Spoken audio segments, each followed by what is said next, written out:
magandang gabi sa bawat isa. Narito po tayo sa gawain ng ating Panginoon. Amen. Nagkatipon sa isang layunin, sa isang purpose na manambahan sa Kanya, magpuri, bigay ang lahat ng ating natitirang lakas. Gumawa tayo maghapon, pero meron tayong lakas na panambahan sa Kanya. Amen. Palapakan po natin muli ang Panginoon. Amen. Amen. At tayo po'y awit, the Spirit in God's Word. Naway magkaisa tayo. Naway maging buo. Amen. Yun po ang bubuo sa atin that makes man whole. Amen. Habang nag-aantay po tayo sa iba nating mga kapatiran na parating pa lang. Amen. At naanyahan ko po ang bawat isa na kayo'y pumasok na sa ating bahay-sambahan. Amen. The Spirit in God's Word.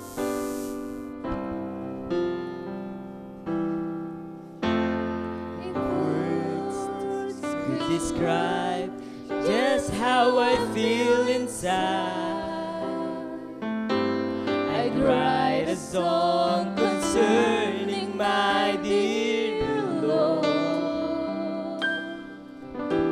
the words would be Beyond beyond compare compare to any ever heard, that glorify the one that I adore.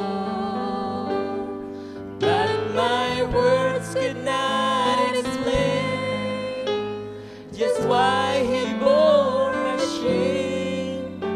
No praise could quite convey the love He showed. My soul could never feel the heart of a hungry, thirsty soul. But the Spirit in God's Word could make man whole. It's the Spirit. It's the Spirit, the Holy Spirit. It's the Spirit in God's Word that makes man whole. It's the Spirit, the Holy Spirit.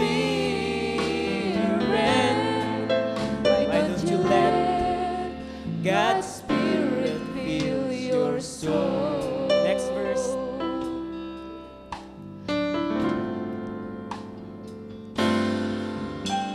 If Love love could project, starting within His bride, the reasons for her fears would all subside. if She partakes the robe of white, dressed in all His grace. The love of Christ would shine upon her face. But her love cannot be known if Christ is never shown. The life in which the love in her has grown. Her love could never win the heart of a lost and lonely soul. But the Spirit in God's Word can make man whole. Tayo po tayong lahat. Amen. It's the Spirit, the Holy Spirit. It's the Spirit in God's Word that makes man whole. It's the Spirit, the Holy Spirit. why don't you let God's Spirit fills your soul. Just let God's Spirit fill your soul. Just let God's Spirit fill your soul. Amen. Brother Errol, para sa ating opening prayer. Amen. Tayo po'y manalangin. Lord, pinasasalamatan ka po namin, Lord, sa isang dakilang gabi, Panginoon. Masasabi namin ito, Panginoon, dahil ikaw ang napakadakilang Diyos, Panginoon, na kinikilala namin. Salamat muli, Panginoon, sa pagkakataong ito, Lord, na binigay mo sa amin, Panginoon. Narito muli kami para makapaglingkod sa iyo at makapanambahan ng malaya, Panginoon. Lord, kailangan namin ng banal na Espiritu mo, Panginoon. Ang salita mo ay mananatiling salita lamang, Panginoon, kung hindi sasamahan ng iyong banal na Espiritu, Panginoon. Lord, narito kami upang sambahin ka namin sa Espiritu at katotohanan, Panginoon. Dahil, Lord, ang salita mo, Panginoon, ang tayong magpapalaya sa bawat isa sa amin, Panginoon. Anumang bandage, Panginoon. Lord, muli, papasalamat kami sa gabing ito, sa gawain na ito, Panginoon. We believe, Lord God, mahungusap mo muli sa aming mga puso, Panginoon. Muling mapupunuan, Panginoon, ang aming mga puso, ang aming mga kaluluwa, Panginoon, na iyong salita, Panginoon. Hayaan mo, Lord, patuloy mong pahiran, Lord, na iyong Lord, banal na Espiritu, Panginoon, ang mga gagamitin mo, Panginoon, ang mga buhat sa MC, Panginoon, song leader man, Lord God, at lalong higit, Panginoon, sa mga ngaral na iyong salita, Panginoon. Hininaling, Lord, ang double anointing, Panginoon, Lord, na iyong banal na Espiritu, Panginoon. Lord, patuloy kaming papasalamat, nagiging kapaki-pakinabang sa amin, Panginoon, ang bawat gawaing ito, Panginoon, dahil ikaw lamang, Panginoon, Lord, ang nabibigyan namin ng kapurihan at karangalan, Panginoon. Binabalik namin, Lord, ang lahat ng papuring ito at pasasalamat. In Jesus Christ's name, Lord God, we pray. Amen and amen. Amen. Amen. Lahat po ay nagtagumpay, kaya kung sino man, ang lahat po ay nagagalak. Kamayan po natin ang bawat isa habang binibigay ko po kay Brother Bonnie. Amen. Thank you, Lord Jesus. Hallelujah. The Bible says in Malachi 3, verse 1, Behold, I will send you my messenger, and he shall prepare the way before me, and the Lord whom ye seek shall suddenly come to his temple, even the messenger of the covenant, whom ye delight in. Behold, he shall come, say it, the Lord of hosts. Amen. Minsan papalakpakan natin ating Panginoon dahil alam nating malapit nang dumating. Hallelujah, ang ating Panginoon. The days of Elijah. Everybody sing. Hallelujah. Thank you, Lord Jesus. Glory, glory, glory. The days of Elijah, declaring the word of the Lord.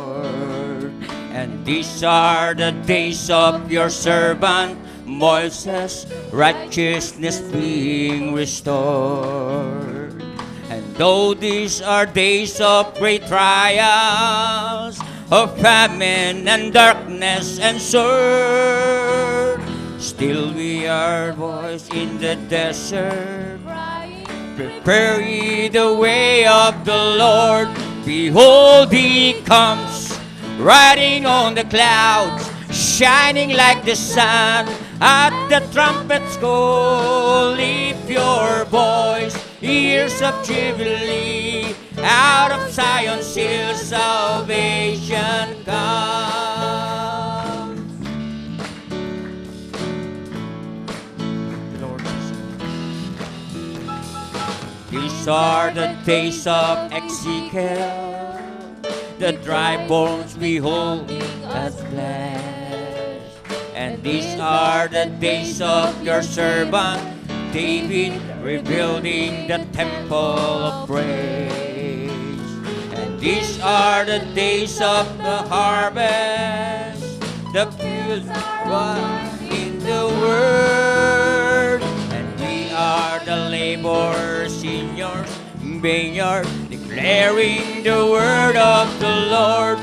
Behold, he comes, riding on the cloud, shining like the sun. At the trumpet call, lift your voice, years of jubilee. Out of Zion's hill, salvation. Oh, say it again. These are the days of Elijah. These are the days of Elijah, declaring the word of the Lord. And these are the days of your servant Moses, righteousness being restored.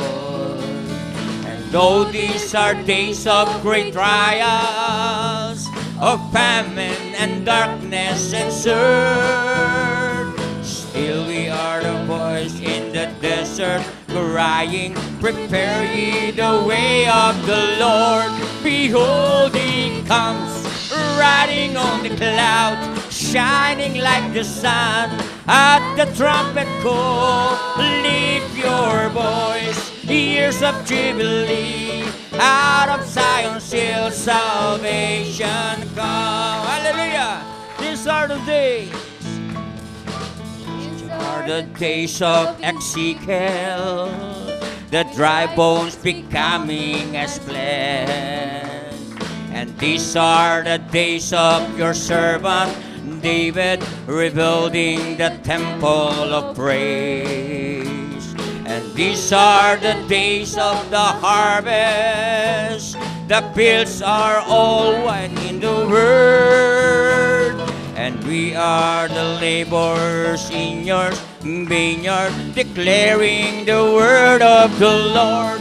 Behold, he comes, riding on the clouds, shining like the sun. At the trumpet call, lift your voice, years of jubilee. Out of Zion's hill, salvation comes. Behold, he comes, riding on the clouds, shining like the sun.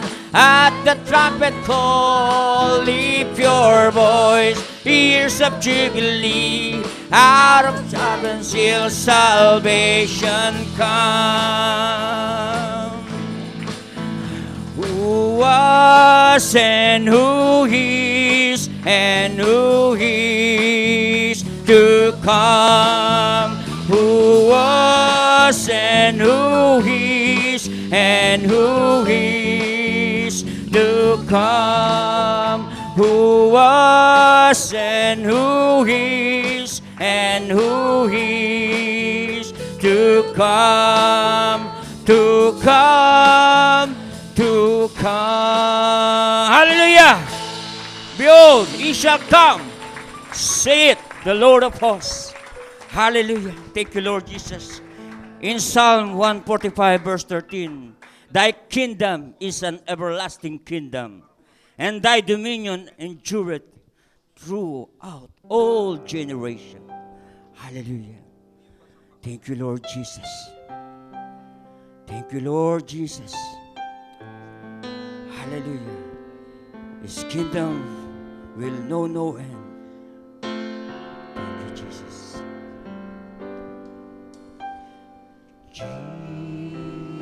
Jesus. Yes, Lord Jesus. God's righteousness revealed. Hallelujah. The Son of Man, the Son of God, His kingdom come. Yes, Lord Jesus. Oh, Jesus,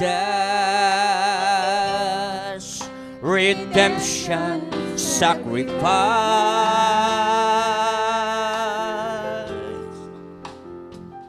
now glorified, now justified, His kingdom come, and His kingdom, and His kingdom will know no end, no end. Hallelujah.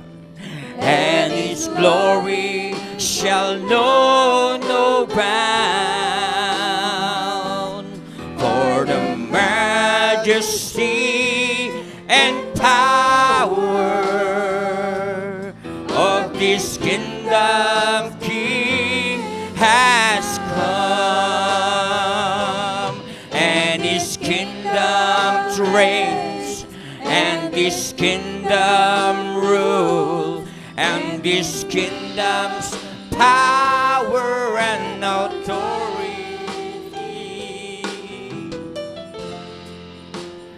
Jesus, God's righteousness revealed. Hallelujah.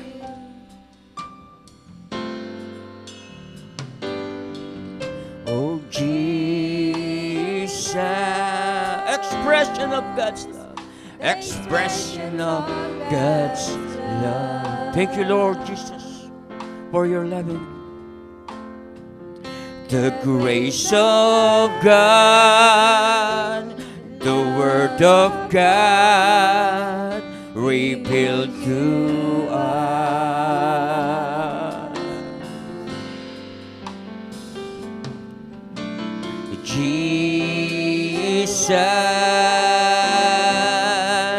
God's holiness displayed.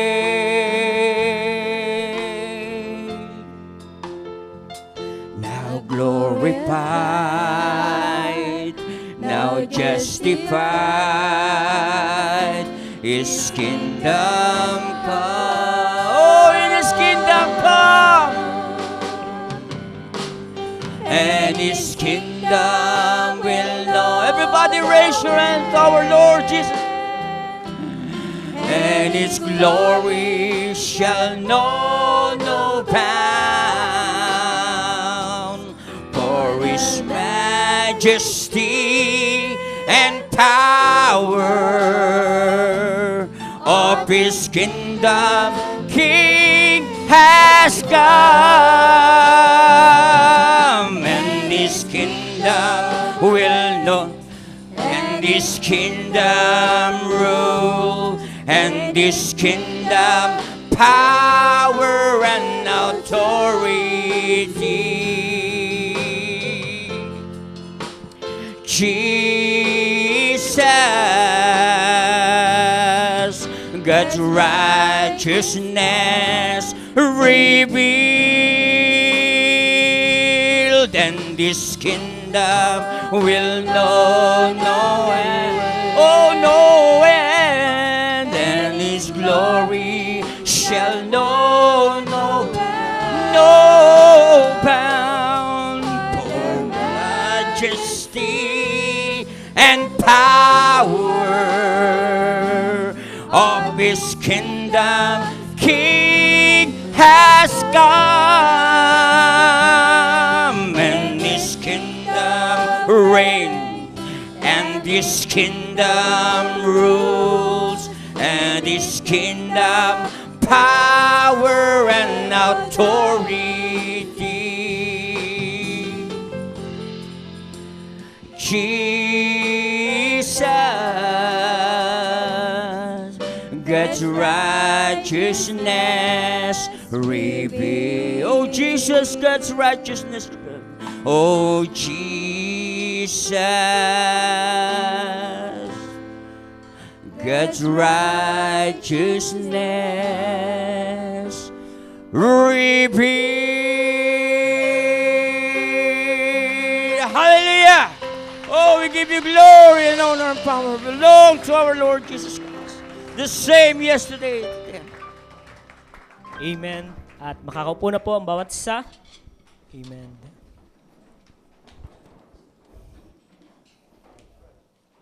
At wala pong nagabot sa akin ng mag-testimony o mag-aalay sa atin ng awitin para sa ating Panginoon. So, dako tayo kung may bisita man tayo ngayong gabi. Amen. Kung wala naman po, kung ready na ang ating announcements, Sir Jill. Amen. Announcement para po sa ating mga activity sa mga ngayong buwan at hanggang susunod. Amen. April 19, 2015, Sunday po yan. Meron po tayong, lahat po ng kabataan, meron po tayong youth service sa ganap na 1:30 p.m. Amen. Next. April 26, 2015, susunod po na linggo, Sunday School Quiz Bee at 1:30 p.m. din po. Parents are invited to watch. Amen. Next, Jill. May 3, 2015, Sunday po, Meron po tayong general service. Wala po tayong service ng hapon. Kasi po, Mother's Day po yun. At sa ganap na 3:00 ng hapon. Amen. Reminders on the upcoming Mother's Day celebration. Each group will have a assigned shirt color. Para sa Group 1, blue po. Group 2, green. Group 3, white. Group 4, pink. And Group 5, yellow. Coordinate lang po sa group leaders for refreshments and assignments. Amen. Next. May 10 and 17, 2015. Sunday po yan. 2 linggo po tayong, parang 3 linggo tayong magkakasunod na general service po ng umaga. Dahil sa hapon ay mayroong Sunday School Sports Fest. Mula 1:30 ng hapon, yun po ay gaganapin sa May Suarez Court. Amen. Next. So kung wala na, amen. Tayo po'y dadakos sa ating pagbibigay para maaga nating maibigay sa ating mahal na pastor ang pangasiwa ng gawain. Amen. Tawagan ko po si Brother Eddie para manalangin po sa ating offering. Amen. Give them all. Amen. Praise the Lord. Tayo po lahat ngayon ay yuyuko para sa panalangin. Tayo manalangin. Ama namin Diyos, salamat pong muli sa paglingap mo sa amin, sa pagdako namin sa lugar nito, Panginoon. Lagi kaming may inaasahan at alam namin Ikaw mismo, Lord, ay may inaasahan din naman sa amin. Gusto namin maging parte po ng gawain ito. Kaya hayaan mo, Lord o God, na kami makabahagi sa mamagitan po ng pagkakaloob namin sa iyo. Alam namin hindi ito isa lamang ritual, kundi ito'y bahagi namin pagsamba, Panginoon, sa iyong presensya. Panginoon, pagpalain mo ngayon, Ama, ang bawat kapatid na magkakaloob, Panginoon, ngayon. Pagpalain mo kanilang hanap buhay, pagpalain mo, Panginoon, ng kanilang kalusugan, Panginoon. Alam namin, Panginoon, na hindi po nawawalan sa isay ang lahat ng binibigay namin sa iyo. Gaya ng sabi ni Salita, Lord, ihasik namin ang tinapay sa tubigan at pagdating ng mga araw, Panginoon, ay aani kami. Marahil hindi namin makuha ang katugunan ngayong gabi, Panginoon, ngunit sa maraming araw pa, Panginoon, ay tumutugang ka sa isang mapanghimalang, O God, kaparaanan mo. Sa isang espesyal na paraan mo, Panginoon, hindi sa paraan namin. Lord, lahat ng ito, Panginoon, ay ginagawa mo para sa amin. Kaya hayaan mo, Lord, na lahat kami ngayon may maging parte ng gawain ito sa pamamagitan ng kakulob. Pinagpapala mo bawat kapatid, Panginoon, na nagbibigay ng may kaligayahan sa kanilang puso at hindi napipilitan. Pagpalain mo kanilang hanap buhay, pagpalain mo kanilang kalusugan, pagpalain mo kanilang kalakasan at lahat na, Panginoon. O Lord, salamat po na marami, Ama, pagpalain mo ang buong gabing ito, aming paglilingkod namin sa iyo. Para sa kapurihan at kabalaman na lang yung pangalan, Lord Jesus Christ, we pray. Amen. Amen. Salamat po, Brother Eddie. Amen. Ako po ay naka-long sleeve at naka-necktie, kaya feeling ko dito sa aking kinatatayuan ang init. Kayo po, mukhang nilalamig kayo. So, para mainitan kayo, galaw-galaw naman po habang dumudukot po tayo. Amen. Give them all. Chorus lang, Sister Jill.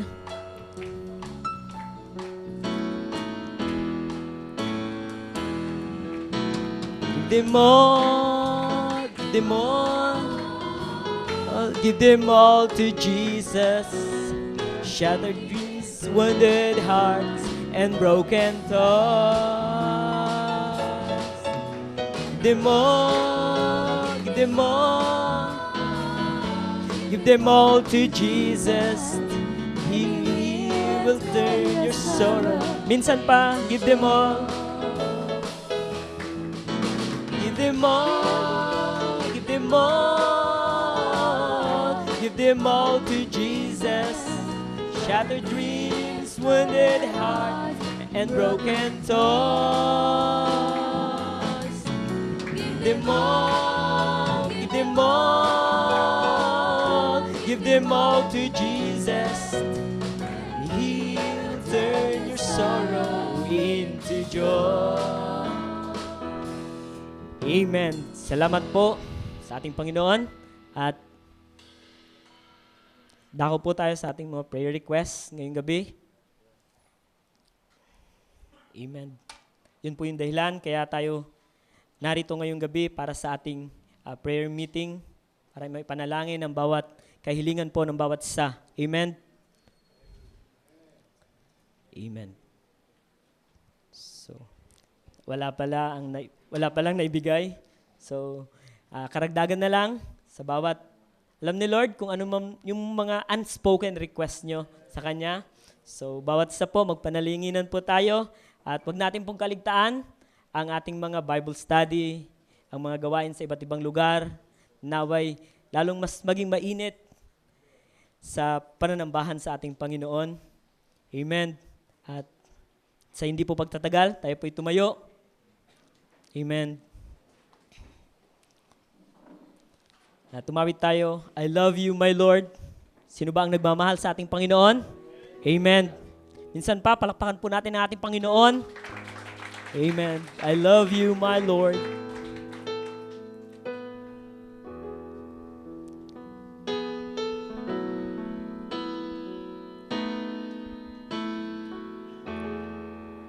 You, my Lord, with all of my heart, you are my everything. Yes, Lord, you're the reason I see. I love you. I love you, minsan pa, I love you, my Lord. I love you, my Lord, with all of my heart. You are my everything. You're the reason I see. I love you, my Lord. Sa huling pagkakataon, amen. I love you, my Lord. I love you, my Lord. Yes, amen.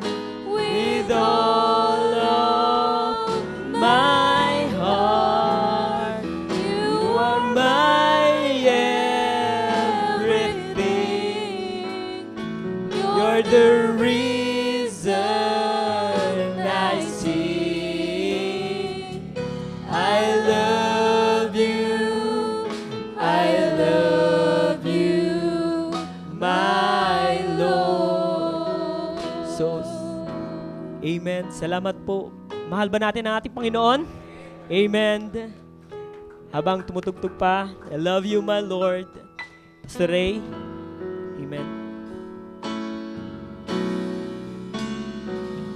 I love you, my Lord, with all of my heart. You are my everything.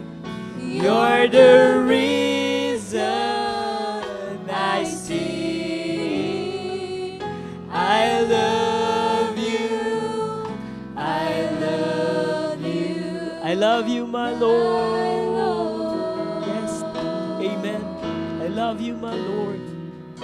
I love you, my Lord, with all of my heart. You are my everything. You're the reason I see. I love you. I love you, Lord. My Lord. Sing that last line once again. I love you. I love you.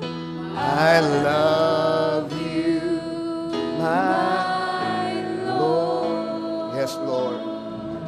Amen. Let's just express that love to Him now. Oh, God, we love you, Jesus. We love you, our Lord. You are everything to us, oh Father. Jesus, Jesus, our Lord, we love you. Salamat po, Panginoon. Sambahin ka. Oh God, hallelujah, hallelujah. Jesus, hindi po mai-express ang damdaming meron kami ngayong gabi. Pag naalala namin, Panginoon, ang dakilang pag-ibig na ibinigay mo sa amin at pinamalas, pinadama, pinakita, Panginoon.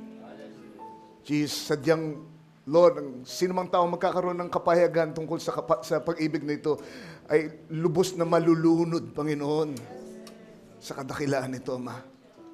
And Father, we just want to say, Lord, we love you. Alam po namin hindi sapat yan, Lord, para express ang aming damdamin. But we just want to say that we love you, Lord, tonight. Salamat po. Salamat sa pribileyo na kami makaparito ngayong gabi.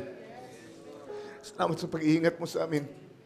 Napakarami pong mga trap, napakaraming pagkakataon, pwede kaming, Lord, lumayo na, matuksog mo ng isang bagay na magpupusong sa iyong banal na pangalan. Ngunit iningatan mo kami. Para kami makaparito pa rin ngayong gabi.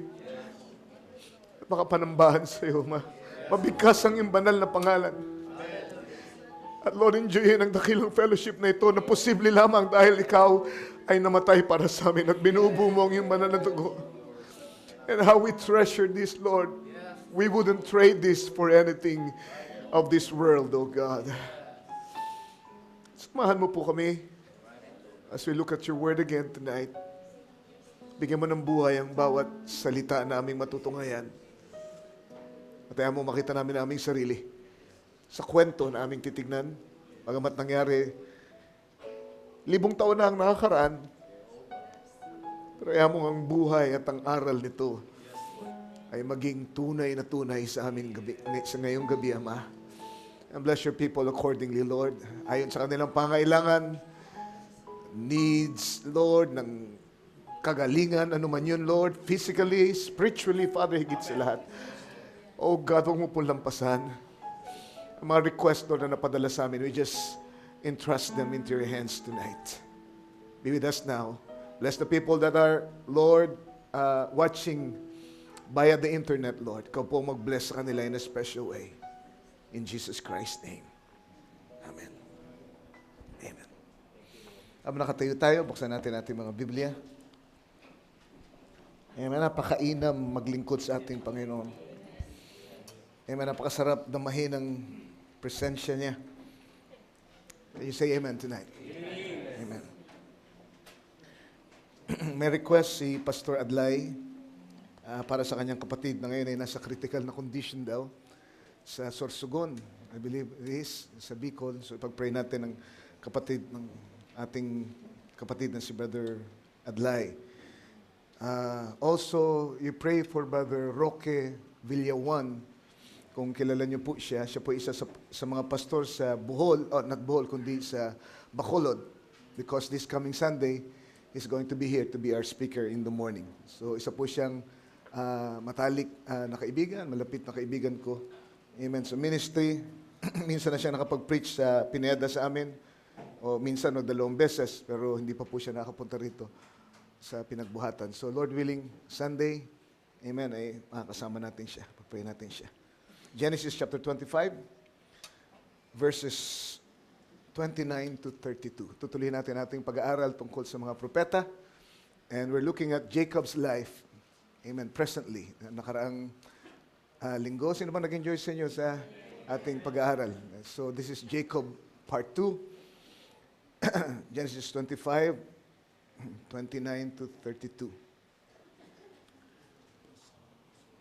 And Jacob sowed pottage, and Esau came from the field, and he was faint. And Esau said to Jacob, "Feed me, I pray thee, with that same red pottage, for I am faint." Therefore was his name called Edom. Verse 31. And Jacob said, "Sell me this day thy birthright." And Esau said, "Behold, I am at the point to die, and what profit shall this birthright do to me?" Ang Diyos naman magpala sa kanyang mga salita. Para tayo magsipo ngayong gabi.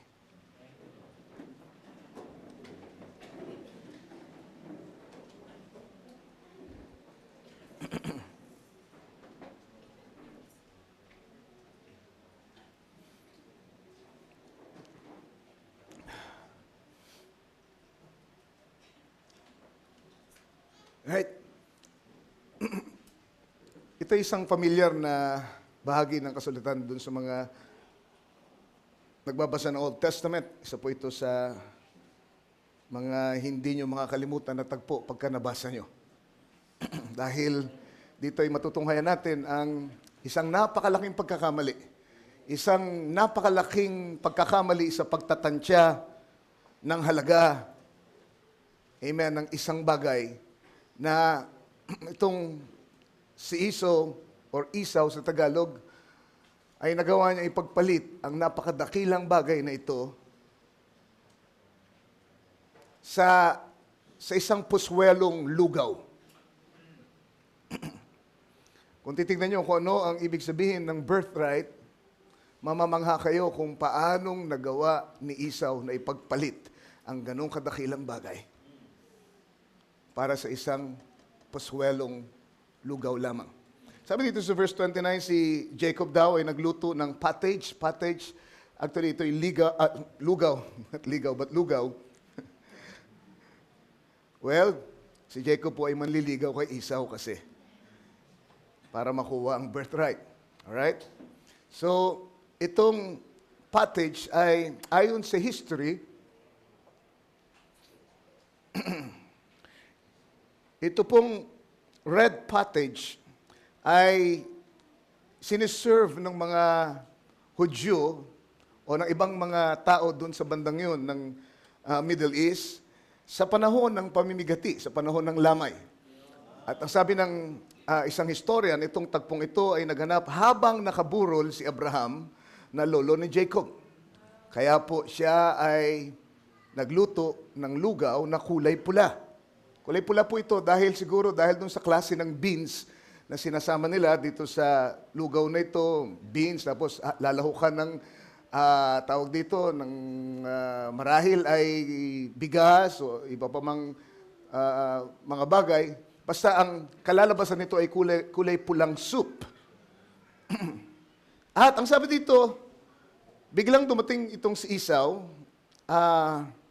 marahil ay hindi naman po talaga pinaplano ni Jacob na gawin ito, pero nung dumating yung pagkakataon, hindi niya na pinalampas.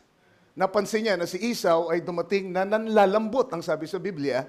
Pagod na pagod kasi naghunting siya, galing sa pangangaso, pero wala siyang nahuli. Marahil ay maghapon na nangaso at wala siyang daladalang, amen, pray, kaya pagod na pagod siya. At ang sabi ni Jacob, pagkakataon ko na to. At itong si Esau lumalabas ay familiar dito sa lugaw na ito, sa klase ng lugaw na ito, na siya ay merong appetite for it. Gustong-gusto niya. Kaya siguro, nandun pa siya sa malayo ay naamoy niya na yung amoy ng lugaw. Sabi niya, pagod na pagod ako, gutom na gutom ako, tamang-tama yung niluto ng aking kapatid na si Jacob. Talagang maasahan niyan si Jacob.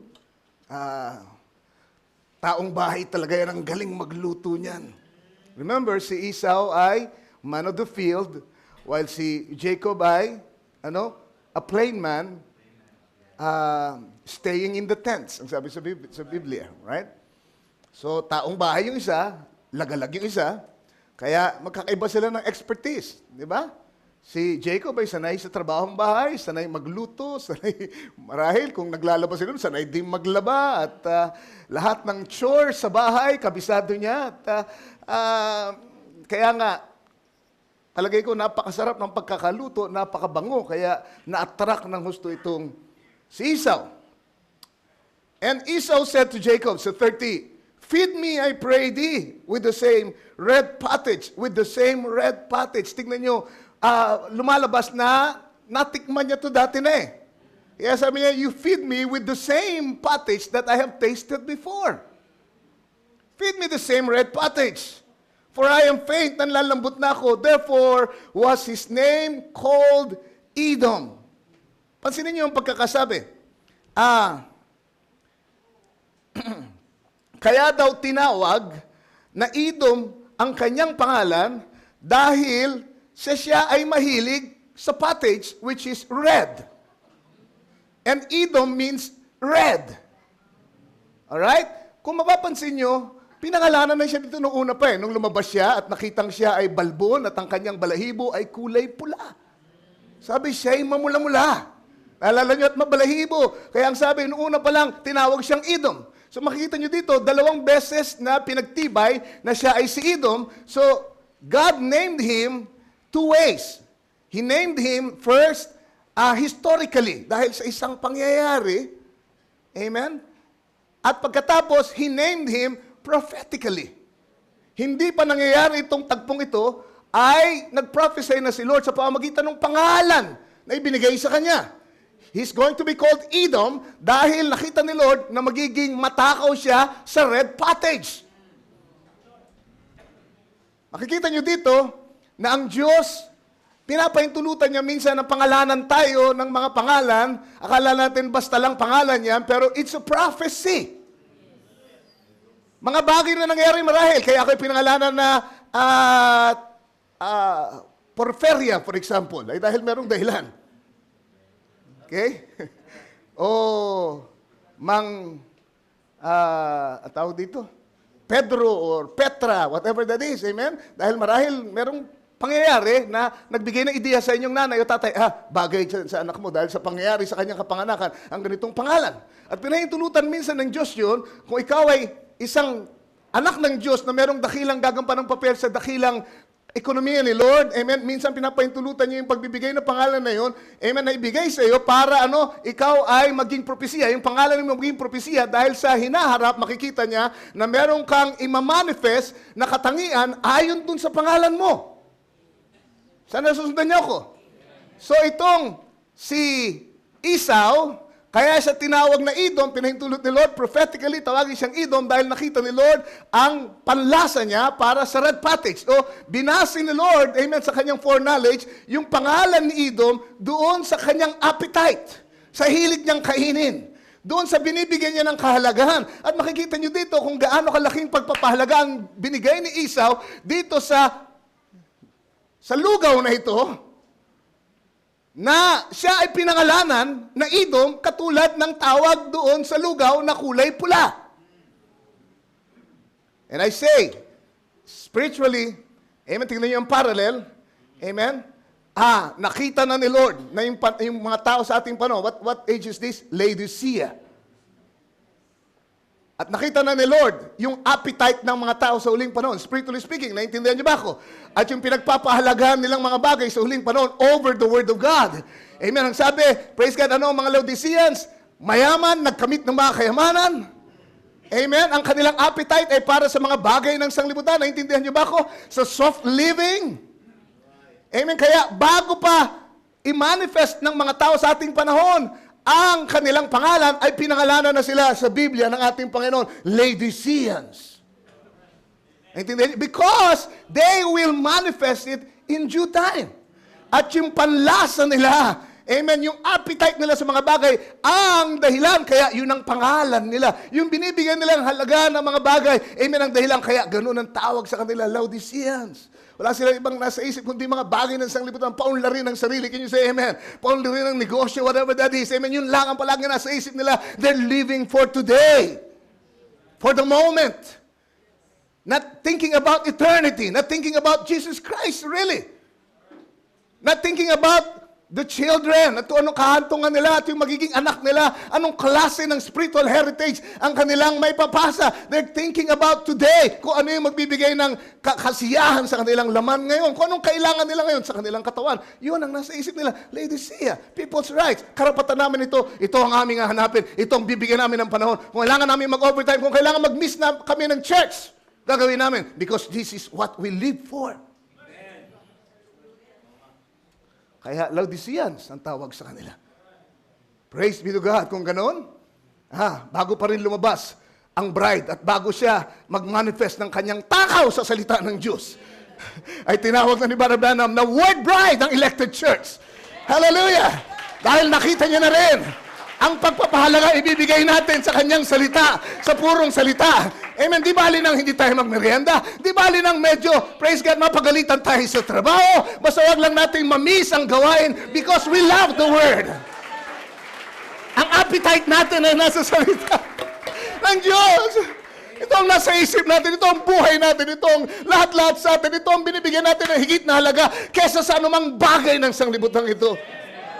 Amen. Over our career, even over our relationships. Kung hahadlang ang relationship sa salita ng Diyos, amen. Amen. Bahala ka sa relationship na yan. I'll stay with the Word. That's why she is properly called the Word Bride. Because the Word will be her life. Lahat-lahat sa Kanya. Blessed be the name of the Lord. Sensya na kayo, pero amen. Ganyan ako inspire ngayon. Kanina, nag-isip ako, paano kaya? Di ba ako nakapaganda? Pero ang Diyos palagi nandyan. Amen. At ganun niya kayo kamahal. Amen. Na kahit na hindi handa yung ministro, pero kahit na konti na lang yung panahon ng paghahanda niya, sinikap niya na maghanda. Palagay niya parang wala pa siyang nahihanda. Pero gano'n na lang, pagmamahal niya sa inyo, nakikita niya kung anong kailangan niyo. Sa isang mahimalang paraan, ay bigla na lamang parang agos ng ilog na dumadaluhong. Amen. Ang dating ng mga inspiration ng mga kaisipan at revelation ng ating Panginoon. Dahil nakita niya na kailangan niyo yun. At nakita niya na kayo nag-expect. Nakita niya na nauuhaw kayo sa salita. Ang Diyos. You see, it's not always because of the preacher, kaya ang gawain ay dry o kaya ang gawain ay inspired, but it's because of your desires.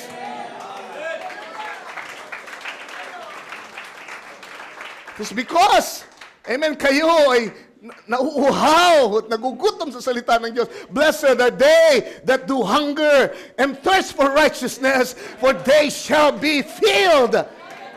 Hallelujah! Mauhaw pa lang kayo. Nagutom pa lang kayo sa salita ng Diyos. Pinagpala na kayo. Dahil yung may pagkauhaw at pagkagutom, sila lang ang pupunuin ng ating Panginoon. Kung naparito kayo para lang magpalampas ng inyong Miyerkules dahil kayo ay message believers, amen, naalis kayo nang walang nakuha. Pero kung narito kayo dahil alam nyo, makakatagpo nyo siya. Hallelujah! Alam nyo na kayo mapapalapit sa Kanya. Alam nyo na kayo mapapalakas. Alam nyo na kayo mapapakain sa inyong kaluluwa. Yun ang inyong mapapala. Blessed be the name of the Lord. So kung ano yung appetite mo, kung paano ka kumain, ganun ang itinawag sa iyo. Kaya advice ko sa inyo, kumain kayo ng mabuti. Huwag kayong basta-basta kumain ng kung ano-ano. Dahil kung ano yung kinakain nyo, yun ang magiging destiny nyo. Puro kamunduhan, puro show business at lahat ng inyong kinakain. Amen? Tingnan nyo kung saan papunta ang show business. Saan papunta itong mga bagay ng isang libutan? Kabulukan, pagkasira. Amen? Pagkawasak ng mga tahanan, yun ang napapala ng mga sikat na artista. And when you feed on that always, at yun na lang palagi nasa isip mo, amen, yun ang magiging destiny mo. Pero kung nasa isip mo ay salita ng Diyos, pangako ng Diyos. Hallelujah! Body change! A future home! New heaven and new earth! Hallelujah! And you treasure that. Alam mo, hindi ito kwentong kutsero. Hindi ito magandang sermon lamang. This is reality! And you live for it! Expecting it any time to come down from heaven. Your real home, hallelujah, then that will be your destiny. Dahil yun ang kinakain mo, yun ang magiging ikaw. Praise the Lord. By the way, amen, ito po yung nakakuha dun sa aming pag-usap kanina sa fellowship. But when you were talking about eating the word, eating the book. At ito po yung inspiration na binigay sa akin. Amen. Hallelujah. So kailangan kumain kayo ng tama, kumain kayo ng wasto. This is because you're going to eat your destiny.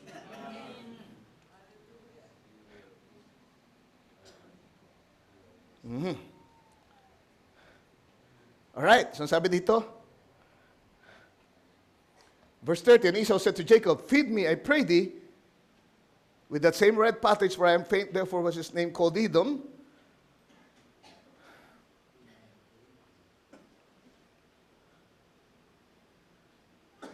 And sabi sa verse 31, and Jacob said, sell me this day thy birthright.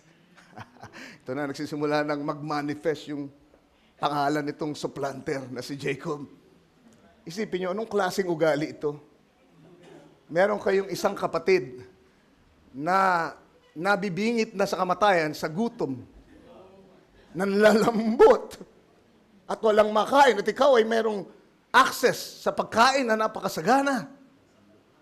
Di ba? Ibig sabihin, nasa matinding kagipitan itong kapatid mo. At lumapit sa iyo. Abay, bago mo bigyan ng kahit na isang kutsara man lamang o isang patak noong sopas na yun na niluto mo, ay humingi ka ng kondisyon. Oops, teka muna. Ha? Benta mo muna sa akin yung pagkapanganay mo. Hindi po magandang tularan o ugaling ito. But he's Jacob. He's one of the prophets. He's one of the great men of the Bible. So pinapakita ko sa inyo yung human side na naman niya. Amen? Kaya, praise God, hallelujah, kung siya nga ay merong ganyang kahinaan na isang propeta, hindi nyo kaya mapalampas yung mga maliliit na kahinaan ng kapatid nyo na ngayon ay marahil nakikita nyo dahil hindi pa siya lumalagot, kailangan pang trabahuin ni Lord ang ugaling yun sa kanya.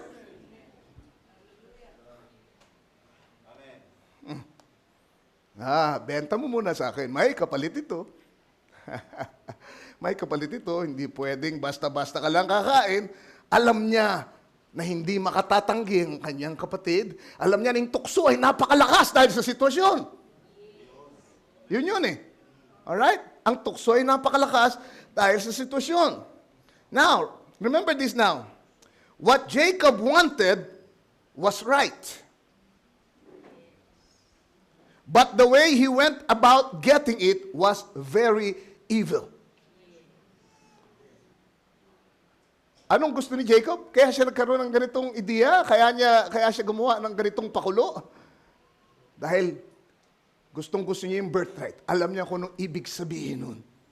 Alam niya ang halaga ng birthright. Yun ang kaibahan nila ni Esau. Si Jacob, alam niya kung anong halaga ng birthright. Tama ang pagtatansya niya ng halaga para sa birthright. Samantalang si Esau ay hinamak ang birthright na hawak-hawak na niya nung panahon yun. Think of it now. Hawak niya ang napakahalagang bagay. Pero ito'y kanyang hinamak. Samantalang yung isa ay walang birthright. Pero nakikita niya ang halaga ng birthright na hawak-hawak ng kanyang kapatid at gagawin niya lahat, makuha niya lang yung birthright na yun. Susundan niyo ba ako? Tama yung kanyang desire. Pero yung paraan ng pagkuha niya ay napakasama. Kinuha niya ito sa madayang paraan. Sa panggigipit. Can you say amen? Hallelujah. Panlalamang. Ito na. Sabi ko sa inyo Di ba? Nung lumabas pa lang sila nakahawak na siya sa sakong ni Esau Para bang sinasabi ni Jacob, kala mo hindi ako papayag na mauna ka, amen, sa paglabas, gusto ko ipakita na parang isa lang ang lumabas kasi magkaruktong tayo.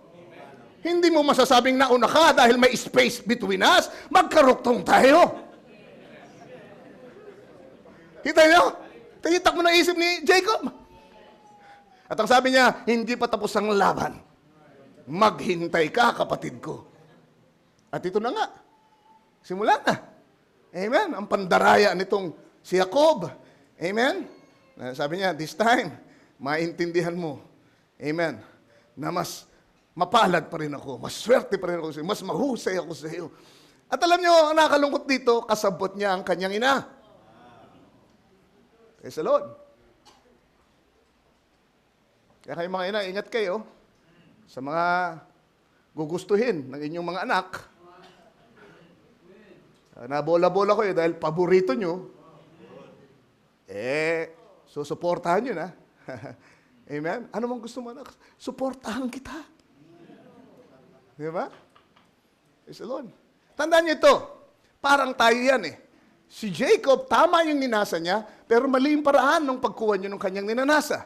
At dahil doon, he paid dearly for doing it. Makikita niyo sa susunod mga pag-aaral natin, kayong nakakalam ng kwento ni Jacob, pinagbayaran niya yon. Bagamat tama yung kanyang ginustong makamit at nakuha niya, pero dahil sa mali yung paraan ng pagkuha niya, ay nagbayad siya ng malaki. Naniniwala ko, kung hindi ginawa ito ni Jacob, mapapapunta pa rin sa kanya yung birthright eh, dahil sinabi na yun ni Lord eh. Hindi ba sinabi na yung sa nanay niya eh, kay Rebecca, di ba? Na yung bunso ay magiging mas dakila kaysa doon sa panganay, at yung panganay ay maglilingkod doon sa mas nakababata. And I believe yun ang dahilan, kaya si Rebecca, naisip niya, siguro sa ganitong paraan, ito na naman, parang si Sarah din. Di ba? Kasi sinabi ng salita ng Diyos. Tama eh. Alam nila yung propesiya. Kaya lang yung paraan ng pagkuha nila ng katuparan ng propesiya ay sa kanilang sariling paraan. At sa isang madayang paraan, maling paraan. Ganyan tayo. Minsan meron tayong ninanasang bagay. Gustong-gusto nating makamit. Nakikinig ba kayo sa akin? At tama naman. Tama naman. Amen? Minsan natutukso na ako. Gustong-gusto ko magkaroon ng mas malaking church para pagkasyahin tayo lang. Isang service na lang. Amen? Minsan may nagbubulong sa akin. Ganito gawin mo.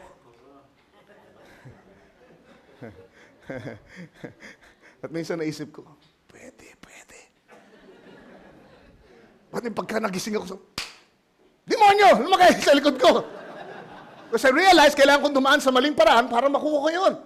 Pero tama, para sa kaharian niya, para sa mga anak niya yung aking ninanasa. At pagka sinunod ko siya, gagawin ko na lahat. Pagka nagpatianod ako doon sa alok ng kahaway, amen, i-anoint niya na ako at gagawin ko ng lahat para makuha ko lang yon.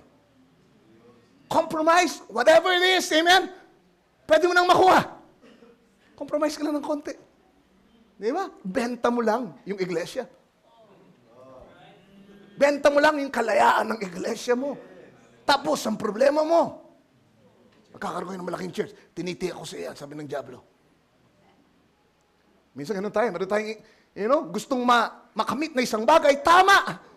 Talagang tinalaga ng Diyos para mapasa atin. Kaya lang hindi tayo makapaghintay na ang Diyos ang magbigay sa atin sa paraan niya. Ibig sa akin. At dahil ginawa natin yung paraan natin, nakuha nga natin, at sabihin natin, kalooban naman nila dito. Pero yung paraan ng pagkakakuha natin kung mali, pagbabayaran natin. Hallelujah. Alright. Now, tingnan natin ngayon kung ano ang taglay ni Esau at kung ano yung ninasa ni Jacob. Tingnan natin yung halaga ng birthright. Alright. Anyway, sa 31, bago tayo pumunta sa sinabi ko, so narito si Jacob, tingnan niyo kung gaano kasama itong ginawa niya. Sabi niya, bago kita bigyan ng pagkain, bago ko ibigay sa iyo yung paborito mong pottage, yung lugaw na kulay pula, sabi niya, kailangan sumumpa ka muna. In other words, lagay natin sa dokumento. Black and white. Pirmahan mo muna. Hindi niya muna pinatikim. Sabihin, kung kasi binigyan niya muna kagad, amen, para lang, para maligtas, baka mamatay na nga, dahil sabi, nanlalata na siya, sobrang gutom. Siya, sabi, naghihingalo na, parang gano'n ang labas dito. Mamamatay na siya. Sobrang panlalambot. Ano kaya kung pinakain muna ni Jacob? Naisip ni Jacob, naku, pag ginawa ko yun, baka magbago isip niya pag nabusog na yan. Habang may control siya dahil sa sitwasyon, habang matinding pangangailangan at kagipitan, amen, ay pinasagot niya at pinasumpa niya itong si Esau. Para kahit mabusog siya, kahit sumuka na siya sa pagkabusog, meron na siyang pirma. Meron na siyang sumpa at hindi na pwedeng bawiin. Grabe itong si Jacob, no? Ganong katuso ito. Hallelujah. At yun nga ang nangyari.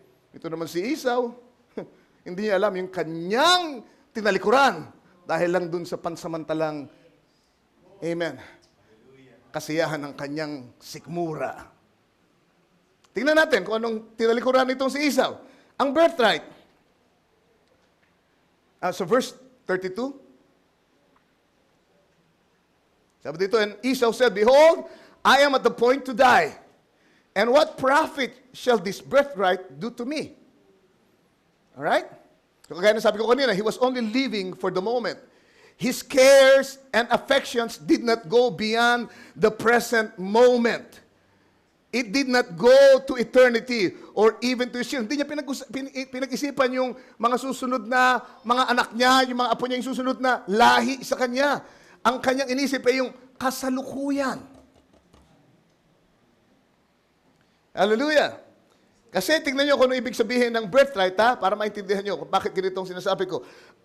Ang birthright ay nangangahulugan ng succession to the earthly inheritance of Canaan. Pag hawak mo ang birthright, ikaw ang tagapagmana ng lupain ng Canaan. Ikaw ang may karapatan na magmana. Nakalinya ka, heredero ka, in other words. Alright, pag hawak mo yung birthright.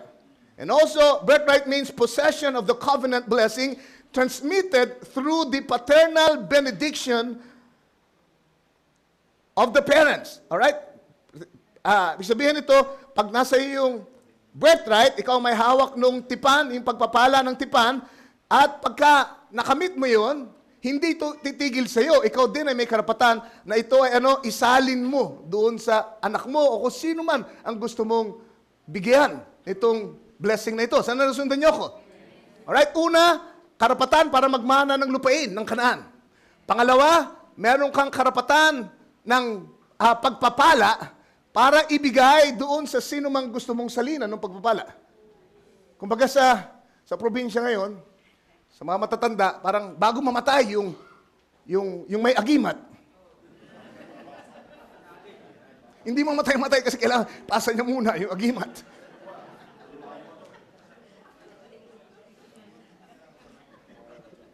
Ganun yung birthright.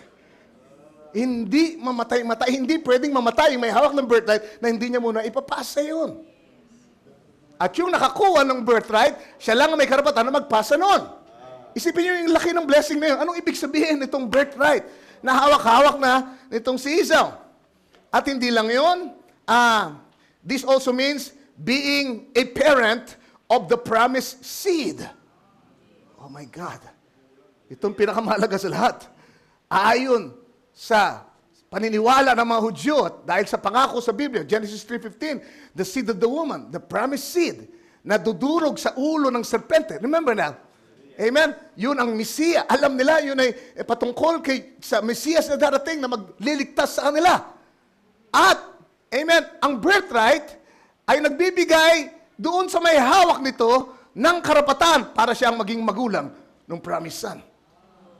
Promised seed. Siya ang magluluwal. Sa lahi niya manggagaling ang Mesiyas.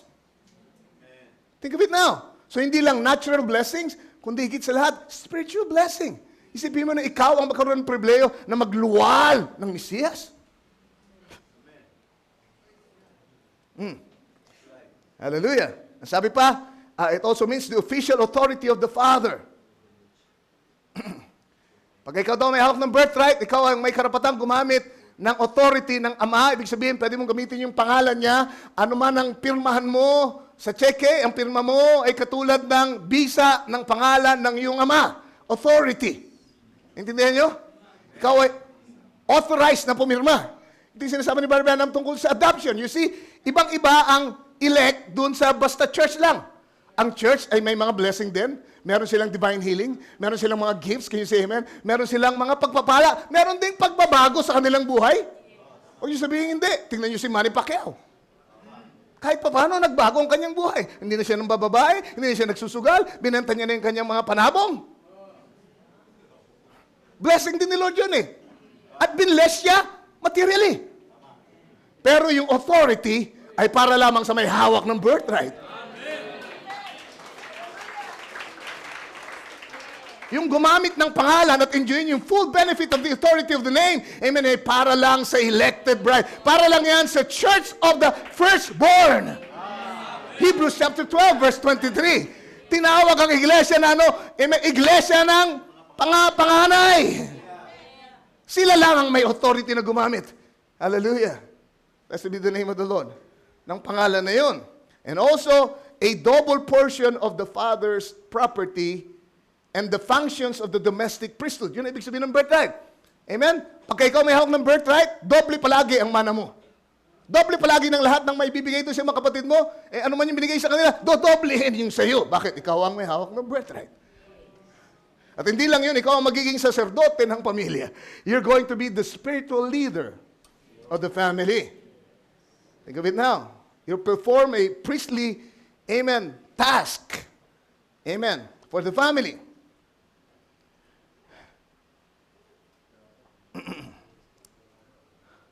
Alright, so sabi dito sa verse 33, sabi ni Jacob, Jacob said, "Swear to me this day." And he swore unto him. And he sold his birthright unto Jacob. Pinabasa natin, dinadaan natin, hindi natin naintindihan ng gusto kung anong ibig sabihin yan. Anong ginawa ni Esau nung tumalikod siya sa kanyang birthright? Ano yung kanyang tinalikuran? Ano yung kanyang pinalitan ng isang puswelong lugaw? Isipin nyo, siya ang may hawak nun. Hawak-hawak niya. Pero dahil hindi niya nakita yung tamang halaga, mali yung kanyang tingin, amen, nagawa niya ipagpalit. Amen. Sa isang bagay ng sanglibutan na pagkatapos niyang kainin at pagkatapos ay natunaw na ng kanyang panunaw, ay babalik sa lupa. At tapos na. Hallelujah. And, ang sabi dito, then Jacob gave Esau bread and pottage of lentils. Si Jacob nga actually, parang magaling na negosyo to. O sige, dahil pumayag ka, usapan natin, pottage lang. O sige, meron akong bonus. May freebies ako sa iyo. Okay? So, maliban dito sa lugaw, bibigyan pa kita ng tinapay. Oh! At ang sabi dito, and Jacob gave Esau bread and pottage of lentils, and he did eat and drink and rose up and went his way. Thus Esau despised his birthright. Now, pagkatapos ko i-describe sa inyo kung ano halaga ng birthright, tignan niyo ang ginawa nitong si Esau. Nung ibigay sa kanya yung lugaw, kinain niya. Pagkatapos uminom siya, kinain niya yung tinapay, nagbangon siya, nagpagpag ng kamay, at umalis, sumayo, para bang walang nangyari. Iniwan niya lang naman yung mga karapatang yun. Tinalikuran niya lang naman yung pagpapalang yun. Think of it now. Amen? Hindi natin naisip. Minsan yung ginagawa nating, pinapakita nating attitude sa salita ng Diyos. Parang si Esau, parang yun lang eh. Parang yun lang iniwan natin. Ano? Parang pagpag tayo, okay na, nakuha ko na yung gusto ko. And then you turn your back to the Word. Ano ang iniwan mo? Naintindihan mo ba yung ginawa mo right there? Hindi naintindihan ni Esau. Amen. At ito'y marirealize niya pagdating ng araw. Ang sabi sa Biblia, darating ang panahon na magsisisi siya, pero hindi siya makasusumpong ng lugar ng kapatawaran. Bakit? Kasi, pagkatapos siguro lahat, nung magutom na siya ulit, at makamoy siya ulit ng amoy ng red pottage, naalala niya, naku, yung pala ibig sabihin ng aking binenta. Pinagpalit ko dito sa lugaw na ito. Nung ma-realize niya, huli na ang lahat. May pirma na siya, sumumpaan na siya. Hindi niya na pwedeng bawain. Dumating na siya sa punto where he could not return anymore. He reached the point of no return. Lumampas na siya sa guhit, sa boundary ng biyaya at paghahatol ng ating Panginoon. Hindi na siya makababalik. Dahil lang sa mas binigyan niya ng halaga, yung bagay ng sanglibutan, kaysa dun sa hawak na niya dati. Think of it now. Kaya nga itong si Esau ay tipo ng mga dati nang nasa message. Hindi mo pwede ipatungkol ito doon sa nasa labas. They didn't know about the message. They didn't know about the birthright. Ito yung mga ipinanganak sa message, may pagkakataon. Nayakapin ang mensahe. Pahalaga ng mensahe. Amen. Lumaki na hawak ang mensahe. They held the promise. They held the birthright. But they despised it. Nung ito'y itapat sa bagay ng sanglibutan, kanilang tinalikuran at pinili yung bagay na yun ng sanglibutan. Think of it now. Kaya yung mga detractors ng message ngayon, ang tawag sa kanila ay ex-message believers. Mga Esau. Yun ang mas angkop na pangalan nila. Bakit? Kasi hawak nila yung birthright. Lumaki sila sa church na ganito ang pangalan. Think of it now. Wala silang ginawa kundi umatin ng church. Amen. Sila'y inugoy-ugoy ng kanilang nanay. Amen. Sa church pinalaki. Hanggang sa maging young people. Hanggang sa maging marahil song leader. Maging opisyal ng church. Pagkatapos sa dulo. Amen. Ay nakatanggap ng alok sa sanglibutan. At tinalikuran lahat ng narinig niya. Lahat ng pangako. Lahat ng pinangahawakan nating totoo sa ating buhay. Lahat ng alam nating totoo at mangyayari. Tinalikuran niya ng ganun-ganun lamang. That's why there's no returning back. Isipin niyo naramdaman ni Lord. Binigay sa kanya yung pagkakataong yun. Binigay sa kanila yung pribileyo. Ganun kalaga. Because rejecting the birthright is rejecting Jesus Christ. Bakit? Kasi kung ibig sabihin no, na yung pagdaan ni Jesus sa lahi mo, yung pagbibigay sa'yo ng pribileyo para iluwal mo siya, pag tinanggihan mo yun, ay tinanggihan mo siya. That's exactly how God felt nung tanggihan. Itong si Esau, ang kanyang birthright nung ibenta niya, lalo na nung tignan ni Lord kung ano yung pinalit niya. It so grieved the heart of God so much. Ang sabi niya, because of that, there'll be no coming back for you. Amen? Anong unang gagawin? Ano yung maraming mga message, mga babaeng message believers kasama sa ex-believers. Alam niyo kung ano yung gusto nilang gawin dati pa? Kaya sila umalis sa message. Kasi sabi nila, sawang-sawa na kami dun sa bawal ito, bawal yan. Sawang-sawa na kami dito sa mahigpit na pangangaral. Sawang-sawa na kami dun sa kailangan naming magpalda at lahat. Kasi gusto nilang magpagupit ng buhok. At gusto nilang magdamit ng maigsi at mag-shorts. At maging tulad sa mga taga-sanlibutan. In other words, amen, lahat ng narinig nila tungkol sa eternal salvation, tungkol sa new heaven and new earth, tungkol sa body change, tungkol sa predestination, tungkol sa lahat ng pangakong ito, eternal security, at lahat ng yan, alam nating totoo, lahat ng yung tinalikuran nila para makapagpagupit lang ng buhok. Naintindihan niyo ba yun? Para makapag-shorts lang. Para makapag-miniskirt na lang ulit. Are you listening to me, church? Kumbaga parang nilagay nila yun, pinagkasya sa isang pusuelo. Sinabi, ito ang aking pinalit! Ito yung aking pinalit! Sa mensahe na nangangako ng ganong katinding mga pangako. Manang hindi kumukupas at nabubulok, sabi sa Biblia sa langit. Pinagpalit sa mga bagay ng sanglibutan. Ang ilan sa kanila, amen, pwede mo pagkasya yung pinagpalit nila eh. Yung pinalit nila, pwede mo pagkasya talaga sa pusuelo. Alam niyo kung bakit? Kasi Max Factor, lipstick, at konting alahas, kasya yan sa pusuelo. Pero, di ba? Parang mamangha tayo, pero come to think of it, yun ang nangyayari. Tinalikuran nila ang buhay na walang hanggan. Para tanggapin itong mga bagay na ito ng sanglibutan. Hindi niya inintindi kung anong mangyayari sa kanyang anak. Hindi niya inintindi. Isipin mo, pinagkaitan ni Esau, pati yung mga anak niya, magiging apo niya, yung masusunod generation. Ang iniisip niya lang ay yung sarili niya. Sa ngayon, kung ano yung magpapasaya sa akin, hindi niya naintindihan kung ano ibig sabihin ng action niya. Para sa kanyang mga anak. At so, pagka tayo ay nakumpronta ng isang sitwasyon na maigpit, at kailangan magpasya tayo tungkol dun sa bagay na yun, at kritikal ang ating pagpapasya, huwag kayong magpadalos-dalos. Ano mang gawin nyo sa pagkakataong yun, ay makaka-apekto sa inyong mga anak at sa susunod na henerasyon. Merong ganyang pangyayari dito sa church natin. Amen. Nagpapasalamat ako ng biyayaan niya ako na hindi mag-compromise.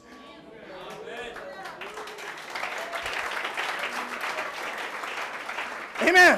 Ang naniniwala ko, yung mga tumayo nung kabilang tayo, amen, ay nahihirapan dahil sa sitwasyon, dahil sa pinayagan nila yung ganung bagay. Ngayon, hindi nila pwedeng sawayin yung mga taong gumagawa noon.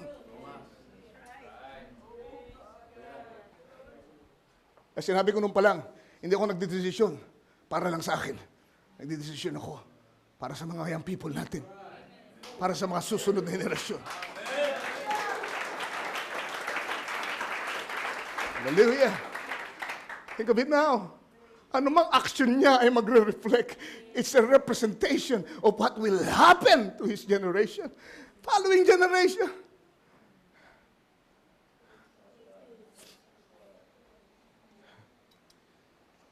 Hallelujah. Sabi dito, he despised his birthright.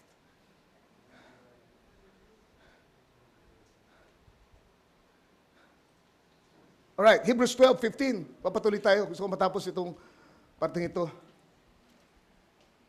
Looking diligently, lest any man fail of the grace of God. Si Paul dito ay nangungusap tungkol sa apostasy.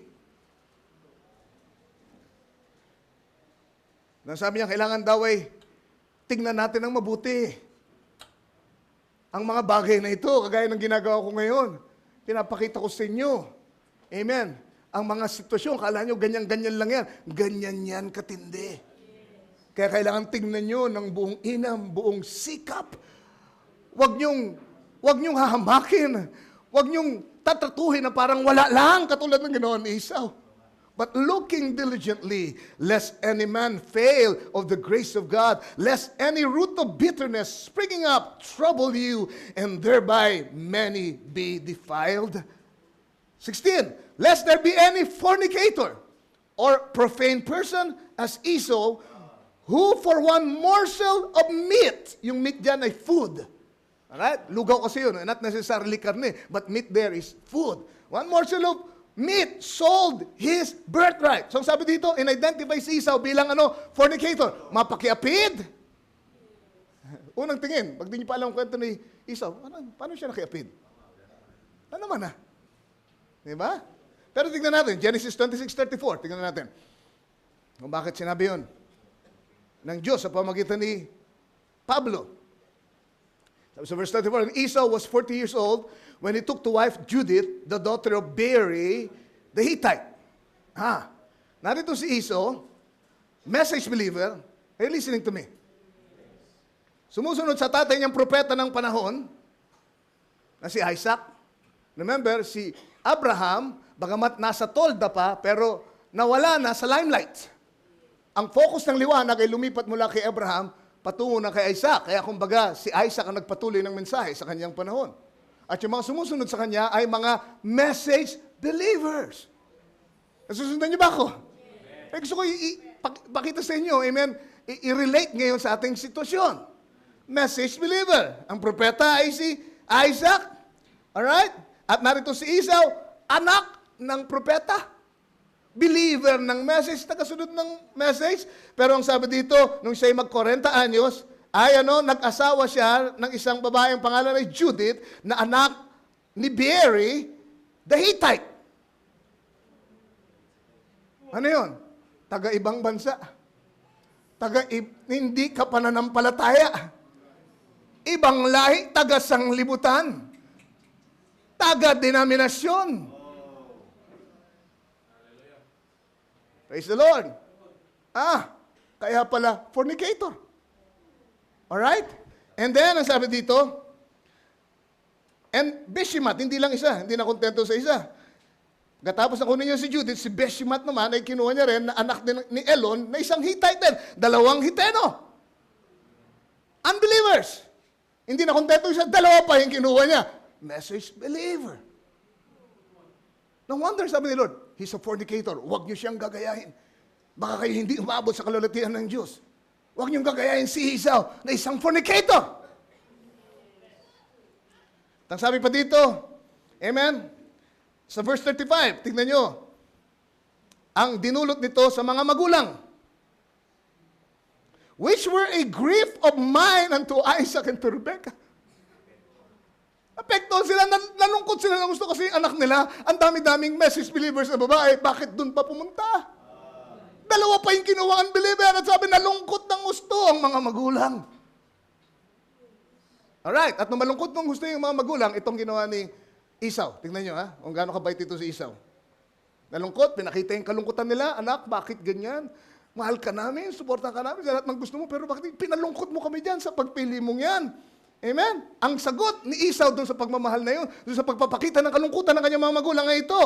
Tingnan natin sa Genesis 28, verse 8.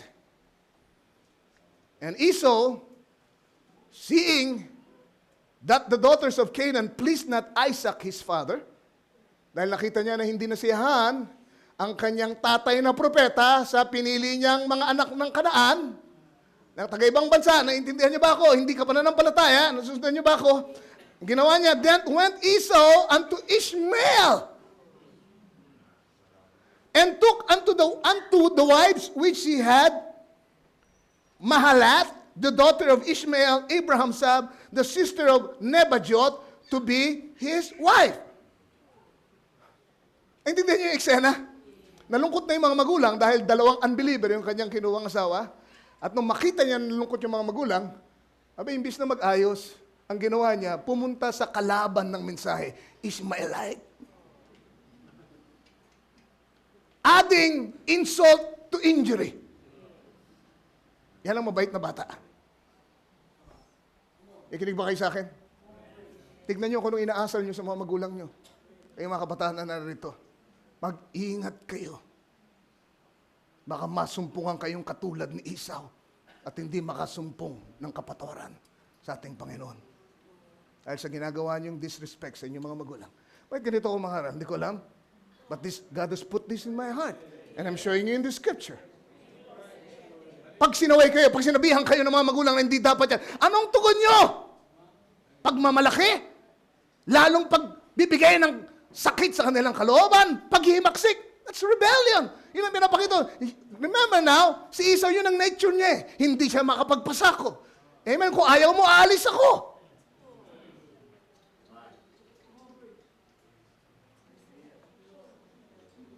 Praise the Lord.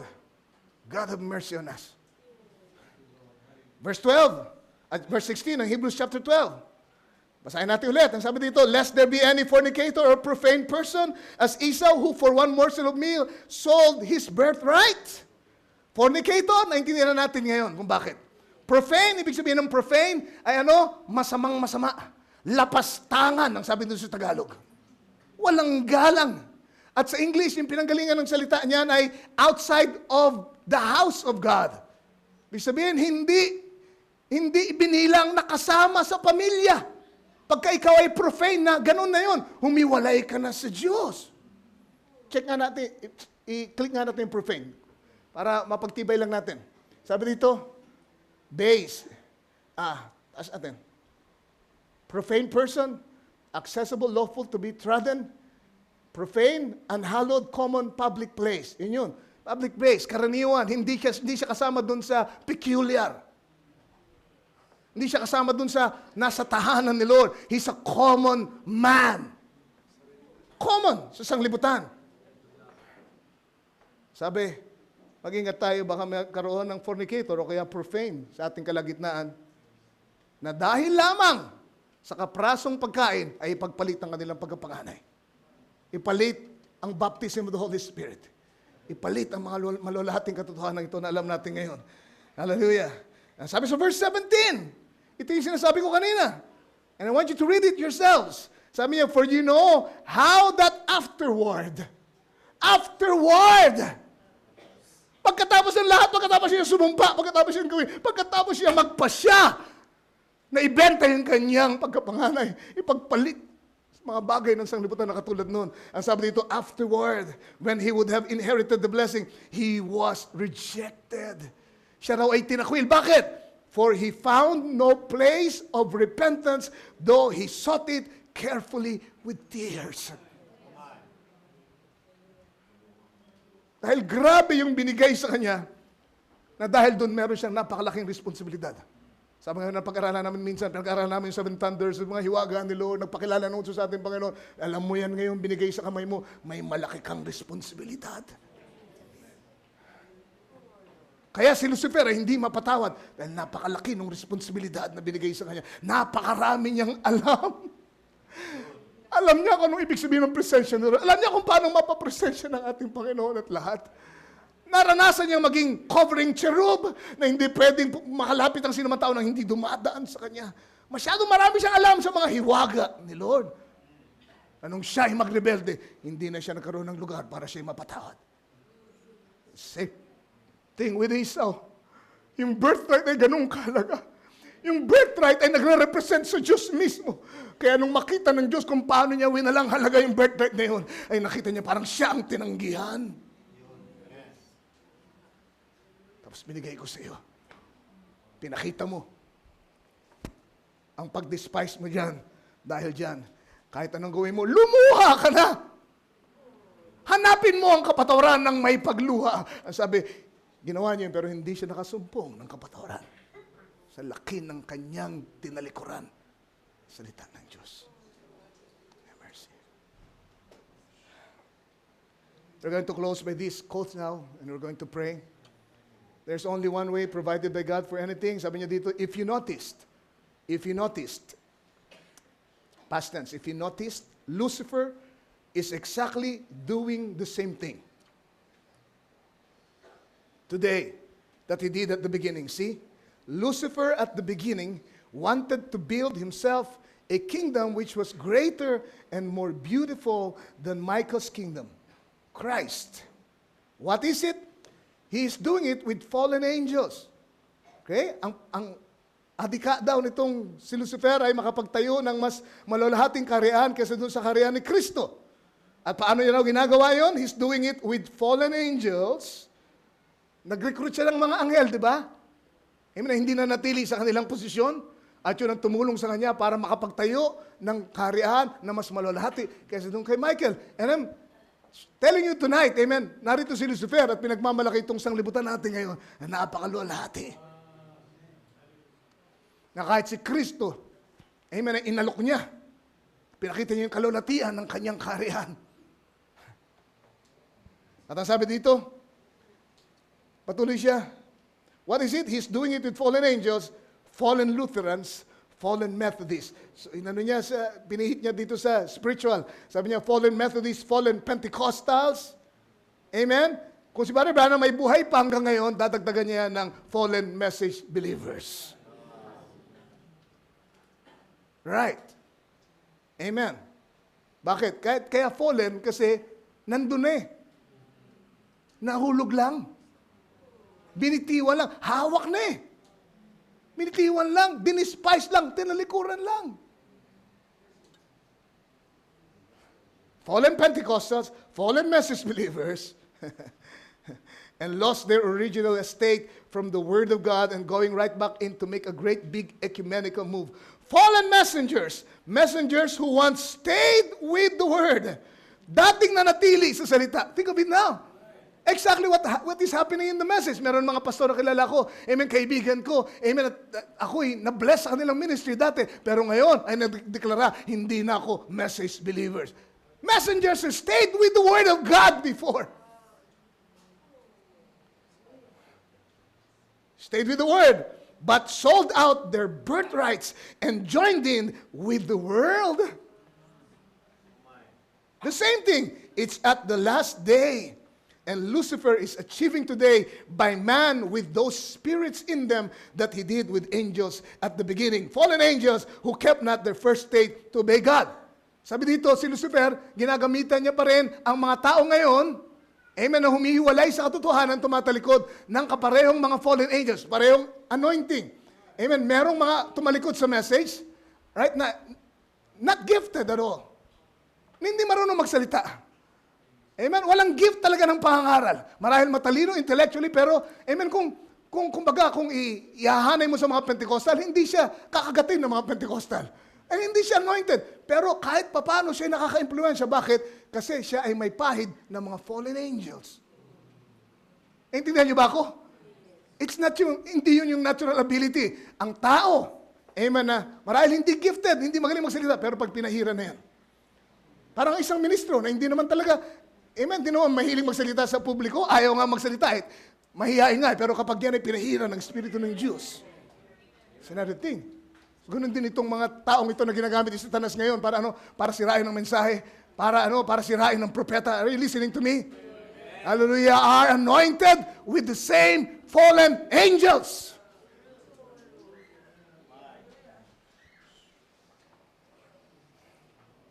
Praise the Lord. Well, kung nagagawa ito ng mga taong ito with that anointing of the fallen angels, anong magagawa ng bride with the anointing of the Holy Spirit.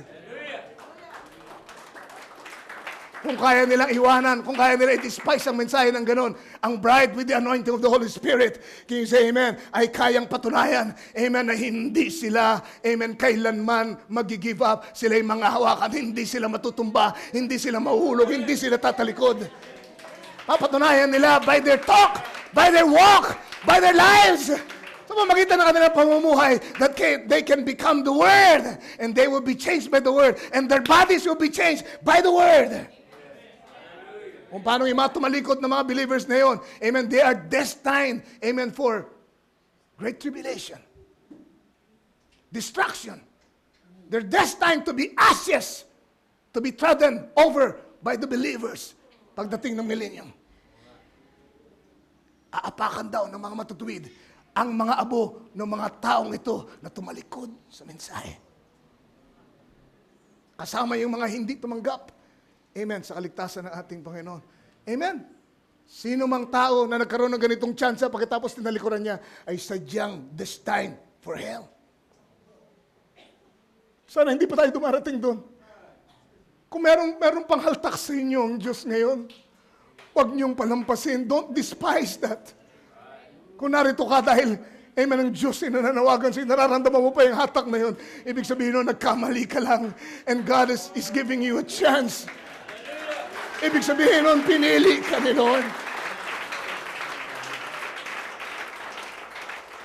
Kailangan niyang ma-realize mo, kailangan magpakumbaba ka. Sabihin mo, na-realize ko ngayon kung gaano kalaki yung aking tinalikuran.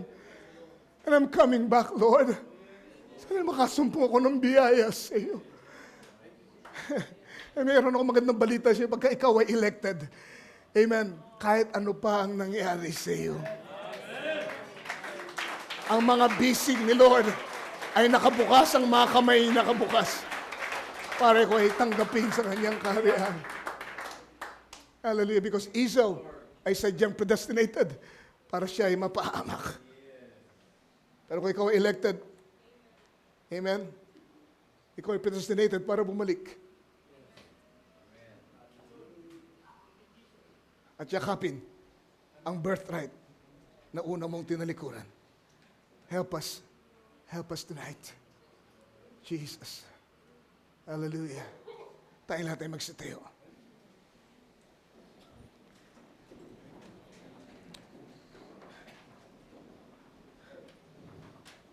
Victory Day. Sabi niya dito, Jacob was a coward. Jacob was a coward. Yet, he had the blessings of God. Si Jacob daw ay duwag, pero natanggap niya ang pagpapala ng Diyos. God had promised to bless him. He had the birthright. Amen. What a type of the church today with the baptism of the Holy Spirit. With the promise of God's word to vindicate it. Because you become part of that word, the birthright. Hallelujah. Ano raw yung birthright natin, yung salita? Dahil walang tunay na kapanganakan na muli kung walang salita ng Diyos sa panahon. Dahil kayo ay magkaroon ng pakiramdam na kayo na born again, pero if you did receive, amen, the message of the hour, yung napapanahong salita, there's no real rebirth there. Dahil ang kapanganakan muli ay sa salita lamang. Kaya nga, sabi ng Biblia sa Revelation chapter 10, di ba? Kailangan kainin. Yung bukas na aklat. Dahil doon manggagaling. Yun ang ating birthright. Yung nabuksang mga hiwaga ni Kristo na nagpakilala rin kung sino ka. Amen. Huwag mo lang i-appreciate. Huwag ka lang mag-amen. Huwag mo lang sabi, ang ganda ng mensahe natin. Anong kailangan mo? Kunin mo. Kainin mo. At hayaan mo maging kaisa bahagi ng iyong sistema. Yun ang ibig sabihin nun. Hindi porkit narinig mo, hindi porkit binasa mo, kinain mo na. Kung naririnig mo at binabasa mo pero nilalabanan ng kalooban mo, you're not eating it. Tanging paraan para ikaw ay maging bahagi niya at masabing nakain mo kapag sumang-ayon ng kaluluwa mo. And you say amen from your heart. At pagka meron ng persecution, dahil nakipag-isa ka, matamis sa bibig, mapakla, mapait sa tiyan. Pag nagkaroon na ng reaction sa tiyan, ibig sabihin, pumasok na. Pero kung hanggang dito lang, walang persecution, wala lang. You're just attending church. You're just a religious fanatic maybe. Pero kung talagang kinain mo, magiging bahagi ng sistema mo, ng buhay mo. And you will be persecuted because of it. And you bear the reproaches of Christ. Amen. For bearing the word of God. Sabi niya sa 206, and Jacob had the birthright. Amen.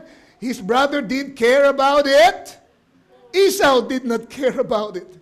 And he had the birthright because his brother sold it to him for a mess of pottage. And so has the church world today sold their birthright. Hindi daw ginawa ng church world. Awak nila dati, binenta nila because they did not care for it. 207. And thank God we got it. Kasama ko ba kayo ngayon sa pagpapatotoo niyan? Tinanggihan nila. Salamat sa Diyos dahil hawak ko ito ngayon. Taglay ko ito ngayon. Amen. May mga tumatalikod. Praise God. Ibig sabihin nun, meron pa akong makakain. Yung tinalikuran nila, ay pwede ko pang kainin. Mas mabubusog pa ako. Because I got it. Yes, we got it. What do we care about? The union of the churches and the League of Nations and all these other things as long as you've got the birthright. Dear Jesus, salamat po. Lord, it's very intense here, Lord. Alam ko ng banal na Espiritu mo ito, Mahat. Sana meron pa akong boses, meron pa kaming mahabang oras para pagdiinan ko ng gusto. Ang katotohanan ito. But I believe, Lord, your Holy Spirit is doing that right now. Not by my strength anymore, not by my ability. Ngunit yung mga nabigkas na mga salita ngayon ay kinukuha mo at ito ay pinipress mo, Panginoon, sa kaluluwa ng iyong mga anak by your Holy Spirit. Jesus, Lord, wag lang conviction, kundi tunay na repentance ang gawin ng mga anak mo na ngayon ay natumbok ng pangangaral na ito. Father, this is something that you placed in my heart. Did not plan to do it, did not plan to preach it in any way. But you gave the inspiration, you gave the thoughts. Ngayon, pinagkakatiwala ako sa iyo. Panginoon, nawa ma-realize ng mga taong ito, mga kapatid ko dito sa church, kung ano ang hawak nila. Kung gaano kahalaga ito.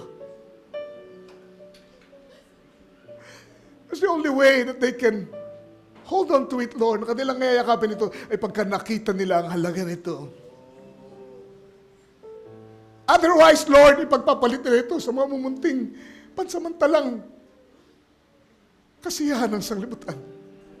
Mga kabataan namin, mga napakaraming alok sa sanglibutan na pwedeng alok sa kanilang kaaway. Kung hindi nila alam ang kahalagaan nito, kung walang mangangaral ng ganito, Panginoon, ang magpapakita sa kanila. Napakadali nilang tatalikuran. At mahirap po yun na pagkahuli ng lahat sa kanila marirealize at sila'y magsusumikap na bumalik sa iyo. Paano kung maging tulad sila kay Esau? Mawala na ng puwang ang kapatawaran sa kanila. Nahuli na ang lahat. Huwag mo pong hayaan yun sa mga kapatid ko na narito sa church, sa mga young people, mga anak namin, Panginoon. Marahil ngayon nandun sa lugar na yun, ang pagpapasya. Will I keep my birthright? O ito'y aking pagpapalit? Dahil sa alok na ito na sa limutan. God of mercy. Tulungan mo rin ang mga magulang. Naingatan ang kanilang mga kinikilos, ang kanilang pagpapasya dahil nakatingin ang kanilang mga anak. Tignan nila kung gaano kami naninindigan. Paano kami nagpapahalaga sa aming pagkapanganay, sa aming birthright, sa mga biyayang ito. Just be with your people now, Lord. Mananalangin kami. Deal with them, Lord, I pray. Panahon na kaming pananalangin as they call on you. Jesus, pagusin mo ang, Lord, ang awa mo sa buong iglesia. Ang kapatawaran hanggat ito'y matususumpungan, pagusin mo, Ma. Ayaw mong mabalik sila sa kanilang original state dahil sila ay pinili mo at hindi katulad ni Esau. Amen. Help them now as I commit them into your hands. Let's just sing that song before we pray. I can't turn back on him.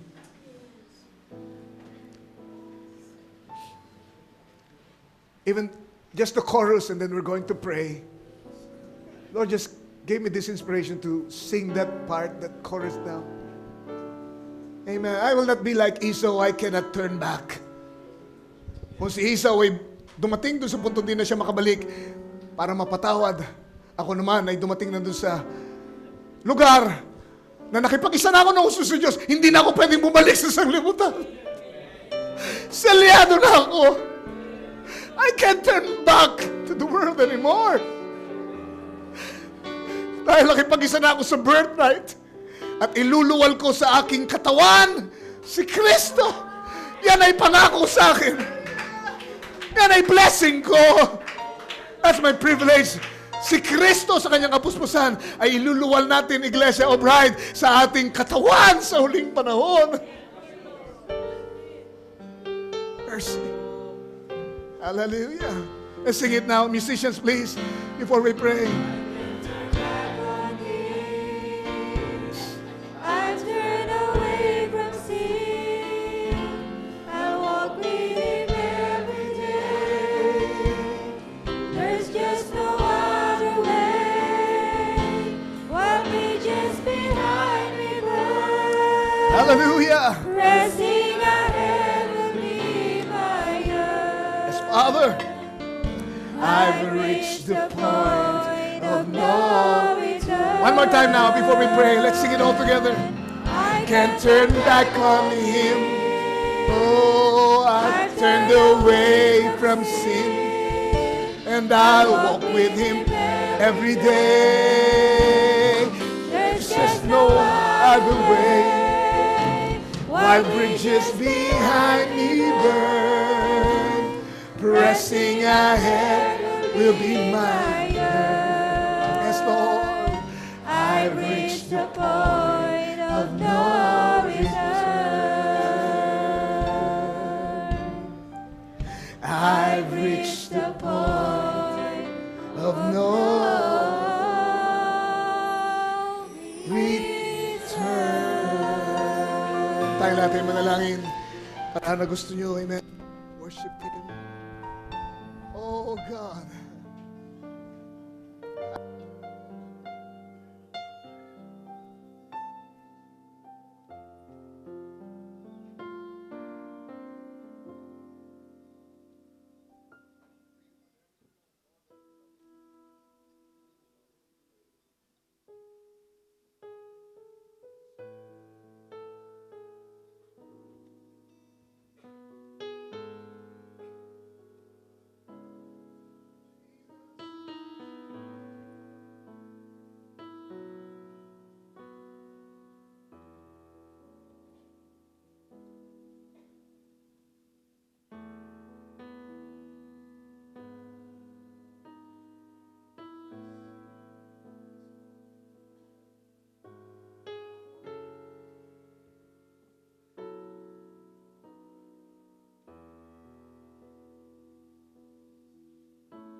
Hallelujah, hallelujah.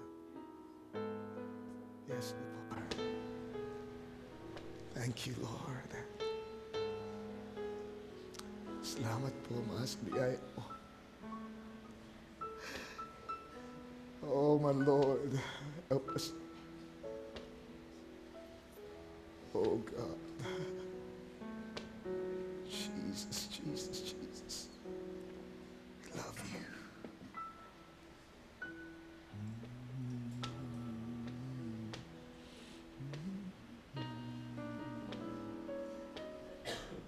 Yes, Lord. Thank you, Jesus. Thank you, Lord. I can't turn back on Him. I've turned away from sin. I walk with Him every day. There's just other way. While bridges behind me burn, pressing ahead will be my end. I've reached the point of no return. Stand sa awitin natin.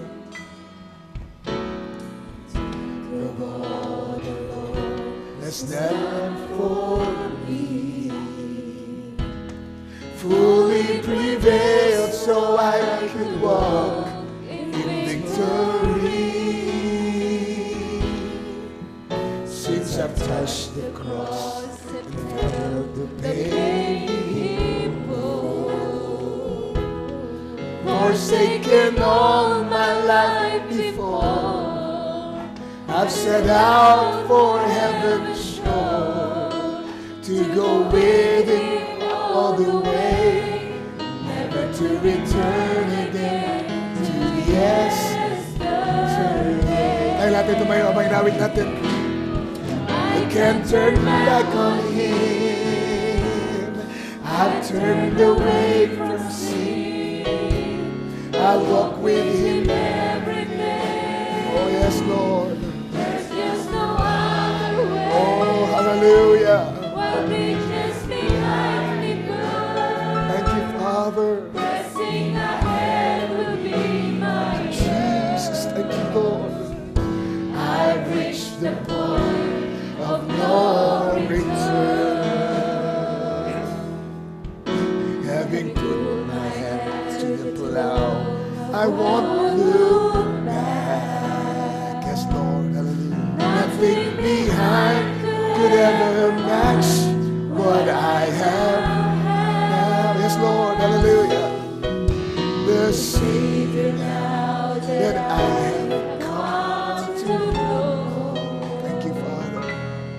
Has everything I need to grow. To whom shall we go? Don't ever want to part, 'cause it's true that Jesus, He has won my heart. Sing it now. I can't turn back on Him. I turn away from sin. Hallelujah. I walk with Him every day. Yes, Lord. There's just no other way. Oh, yes, Lord. What reaches behind me burn. Amen. Pressing ahead will be my yearn. Oh, hallelujah. I reach the point of no return. For riches or fortune, in sickness and in health, for better, for worse, give you all myself. Yes, Lord. To have and to hold, to cherish In my heart, a vow, even death can never part. Oh, I can't turn back on Him. I've turned away from sin. I'll walk with Him. every day. Thank you, Jesus. There's just no other way. Why reaches behind me, pressing the hand. I reach the point of no return. Thank you, Father. We love you. I've reached the point of no return. Yes, Lord. Thank you, Jesus. We love you. Hallelujah. Amen. Sana nakita nyo ngayon kung gaano kaseryoso itong pananampalataya natin. Hindi ito minamagaang, hindi ito binibiro-biro. Amen. Harapin natin ng may kaseryosohan ating pananampalataya at tingnan natin ng tama ang hawak natin sa mga panahong ito. Brother Nemi, paunawa kami sa pagtatapos ng gawain ngayong gabi sa pamagitan ng panalangin. Bless you. Yes, Lord. God bless you. Hallelujah.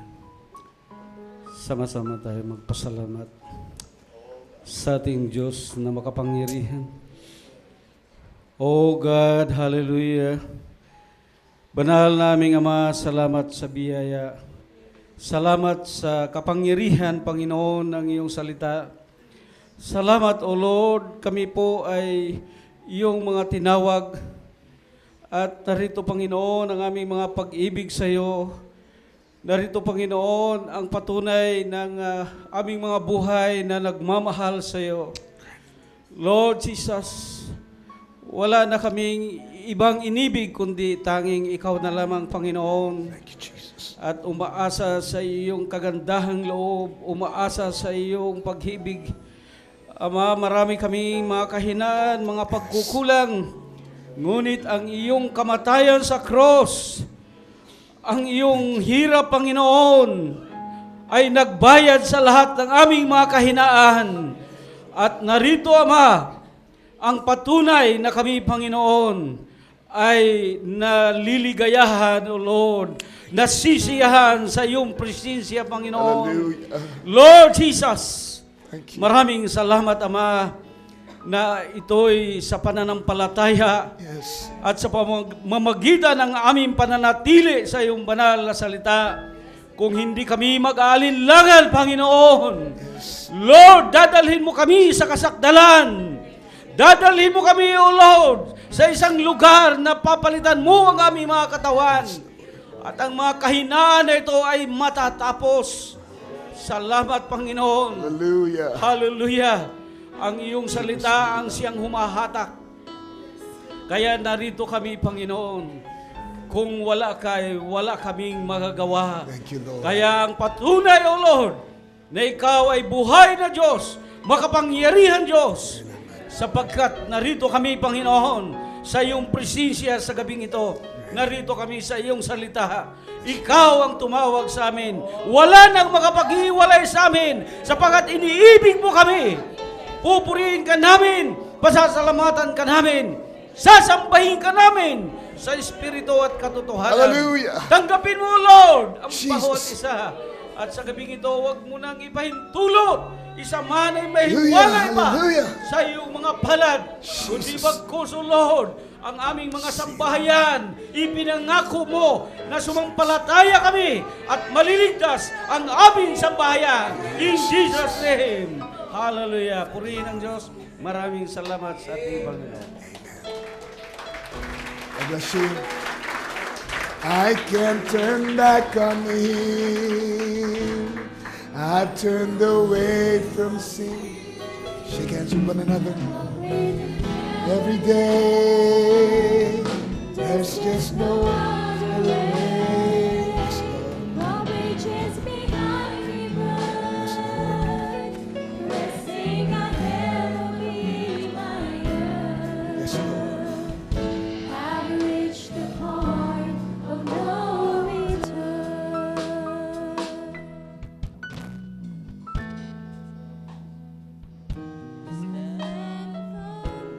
Stand for me, fully prepared so I could walk in victory. Since I touched the cross and felt the pain He bore, forsaken all my life before, have set out for heaven's shore to go with Him all the way, never to return again to yesterday. I can turn back on Him. I've turned away from sin. I walk with Him every day. There's just no